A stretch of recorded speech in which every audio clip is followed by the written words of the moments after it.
Hello Pisces, Sun, Moon, Rising, and Venus signs. Kamusta kayo? Sana ba'y nasa mabuti kayong kalagayan? Welcome back po sa Star Tarot.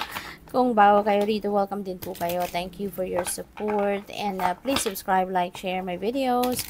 And please leave me a comment kung nakaresonate po kayo. Thank you.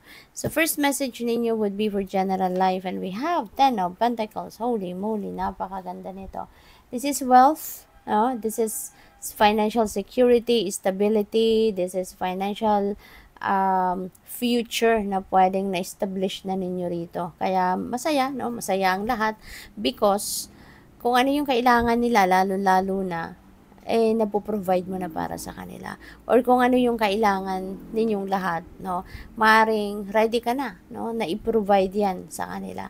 So, kaya masaya ang lahat, diba? They are confident na kung anong kakailanganin nila, may bibigay mo, mapoprovide mo na sa kanila. Kaya this is really beautiful.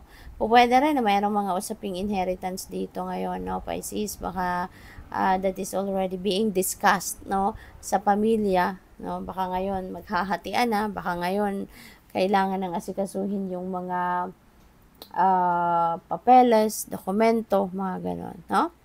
So, for your money, career, and finances, napakaganda. We have the world energy, which is successful time, successful period ito sa buhay ninyo. So, meron kayong mga tagumpay na makakamit sa ngayon, lalo-lalo na sa finances, no? May mga financial successes kayo na makakamit ngayon. Merong successes sa trabaho, sa career, or sa business, investments ninyo, may mga ROI na siguro na makukuha kayo, no, around this time.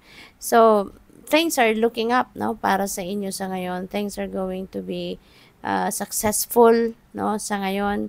Masaya kasi may mga accomplishments and achievements kayo. So, it's time for completion, no, na kung ano man ang mga inyong ginagawa. Kaya for sure, 'di ba? Kapag may ending, may beginning. Kaya kung ano man tamo, may mga pagtatapos dito o projects, no, yung mga ganon, ma-accomplish mo na yung mga goals mo rito siguro, ma-achieve mo na. And that is going to open up new doors para sa iyo. So may mga bagong opportunity dito na gagawin kayo, may mga bagong opportunity dito na pwedeng mag-aano sa inyo, magbubukas, no, para sa inyo. Kaya good luck sa inyo dyan. And the travel also is imminent dito for some of you. Maaari yung mga bagong opportunity na to might require you to travel, or po pwede rin yung travel na to baka dahil may mga achievements kayo, dahil may mga tagumpay kayo, baka iti-treat mo din yung sarili mo, kaya kaya pwedeng magta-travel kayo, no? So maybe ganon ang rason dito for some of you. So, for your relationships, we have strength. Ayan. So, maaari na may sitwasyon dito na kailangan kayong pagdesisyonan or kailangan ninyong harapin pagdating sa inyong relationship. Kaya iniimbitahan kayo dito na lakasan ninyo ang inyong loob, no? Kaya siguro inaano kayo rito. Iniimbitahan kayo, no, na maging matatag kayo, maging malakas ang inyong loob sa ngayon para na maharap ninyo squarely kung ano man yung situation na ito, no? Kasi sometimes, 'di ba, kailangan lang natin din na tibayan ang ating loob, 'di ba? Kada pasasaan ba at malalagpasan din natin kung ano man ang mga problema, lalo-lalo na sa relationship, no? So, tingnan natin. Let's dig deeper into this, energies. Kuha tayo ng marami pang, cards dito. And I would like to say thank you, no, for subscribing to my channel, for those who have subscribed already. At kung hindi pa, subscribe na po kayo. Thank you. And also, maraming salamat sa mga hindi nag-skip ng ads, pati na rin sa mga nagpapadala ng suporta through super thanks. Salamat po. And open na po yung memberships, no? So, just in case interesado po kayo. So, for 10 of Pentacles, this is being, clarified by Ace of Cups. So, marami talagang blessings din ang paparating sa inyo rito, especially, this is about family, diba? Si 10 of Pentacles, about wealth, money, no, na pang-provide sa pamilya. And si Ace of Cups, this is divine blessings. So, maraming pwedeng biyaya na ipapadala sa inyo ang divine universe ngayon. And it could be money, it could be love for the family, yung ganon. Pwedeng mas masayang pamilya, pwedeng mas matibay na samahan, 'di ba, ng pamilya, pwedeng gano'n. So, it could be anything, no? It could be anything. Depende sa inyong sitwasyon, but definitely kung ano yung kailangan ninyo sa ngayon, yan ang ipapadala sa inyo ng universe, no? Na mas lalo pang magpapalakas, magpapaprogress, magpapaginhawa ng inyong pamilya. Page of Swords, no, with the world. Ang dami mong impormasyon na pwedeng makuha sa ngayon. Pwedeng nagre-research kayo, pwedeng may mga balita na dadating dito that could be related to new opportunities, or pwede rin na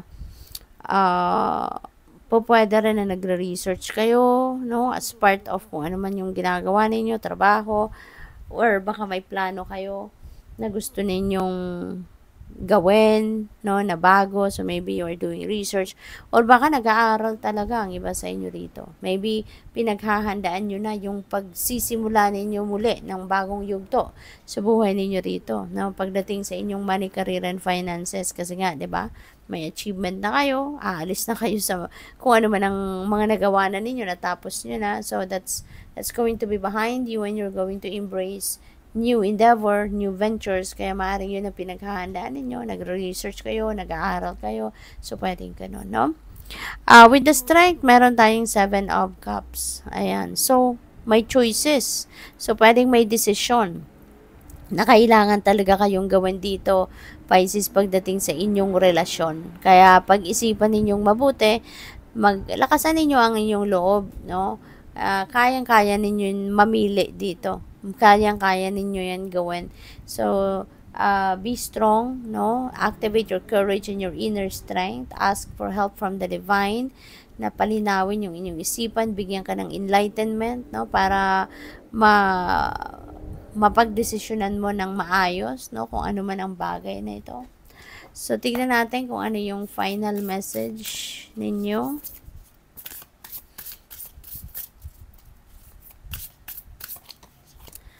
So, we have one spirit guide, one way. Ayan. So, yung spirit guide ninyo nagpaparamdam, no? Nandiyan siya para tulungan ka, no? Lalo-lalo na dito, no? Sa relationship ninyo, na energy, so maaaring, sige, tawagin mo, no? Yung spirit guide, or pakinggan mo yung inyong intuition, because maybe you're being sent nudges, or you're being sent intuitive messages dito, no, to help you decide kung ano man ang bagay na kailangan mong pagdesisyonan.